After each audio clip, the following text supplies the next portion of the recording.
Massas urbanas se deslocando por trens e ônibus. Essa é uma cena comum na literatura de Rony Walter Jatobá, um escritor que fez do universo do trabalho o tema central de sua obra. Vencedor do Prêmio Casa das Américas de 78, com Crônicas da Vida Operária, Rony Walter conversou com entrelinhas na Estação da Luz, um lugar da qual poderiam ter saído vários de suas personagens.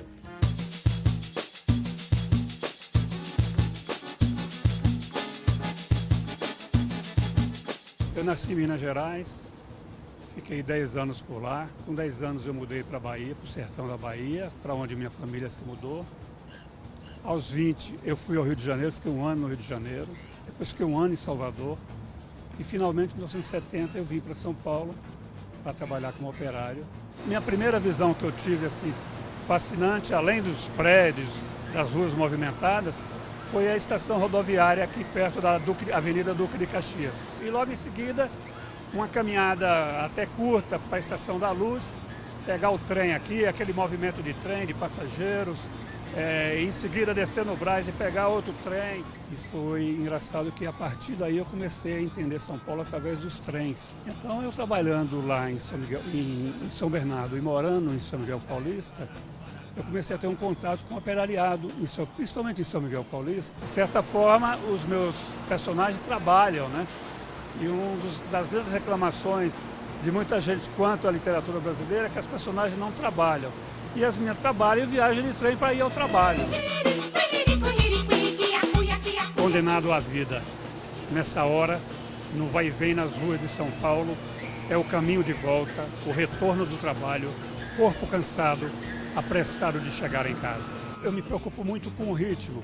Então, por isso que, às vezes, eu estou falando de uma coisa triste, miserável, mas existe poesia. Antes de começar a escrever, eu fui um grande leitor. Eu estudava em Campo Formoso, no interior da Bahia, e tive a sorte de cair num colégio presbiteriano que tinha uma biblioteca maravilhosa, não só de autores brasileiros, mas também russos, americanos. E aí o que me fascinou bastante foi a literatura, toda a literatura do Graciliano Ramos. E eu nunca me esquecia, quando eu lia e relia Vidas Secas, que ele termina dizendo que Fabiano e seus filhos e a mulher eram homens brutos que seguiam para o sul. Então eu sempre imaginava que quando eu fosse escrever, eu pegaria aquelas personagens que saíram do Graciliano e vieram para o sul. A vida desta cidade só vale ter profissão. Venho para cá, para o estado de São Paulo, devido à nossa lavoura que não tem saída, sabe? E boa parte vinha de trem, né? Eles pegavam um trem que saía do Nordeste, passava por Belo Horizonte, até chegar aqui na Estação da Luz. E de certa forma, demoravam 15, 20 dias nesses trens, fazendo baldeações e tal. Eu fiz uma viagem dessa como experiência e realmente é uma viagem terrível, entendeu? Foi muito triste, complicada, sem nenhuma segurança e nenhum conforto, vamos dizer assim, físico, né? Mas eu fiz porque eu queria saber como aquelas pessoas vinham, às vezes com pouca comida, com pouco dinheiro, e se chegava aqui em São Paulo sem nada, mas com uma força de vontade e uma esperança muito grande de crescer. Derradeira estação. Varei 40 anos numa só noite, parte dela. A viagem noturna finda. A composição do metrô para. O trem moderno estanca de vez. Desço como bêbado inconsciente e alegre, subo me indo, balançando o corpo na escada, tropeçando, correndo. Assim que eu escrevi os primeiros textos, eu dei para as pessoas assim, eu sabia que alguns que eram personagens não sabiam ler uma literatura talvez até rebuscada.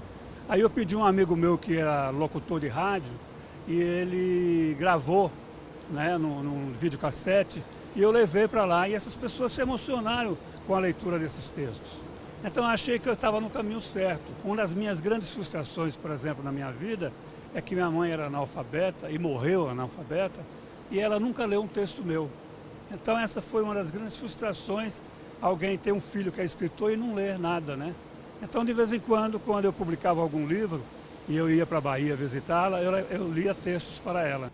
De que adiantou o tempo em que labutei firme, trabalho duro de pouco estudo, sem faltar dia, marcando ponto em hora certa, nunca dei vexame nem reneguei serviço, por mais trabalhoso que fosse. Se me chamava no domingo, ia.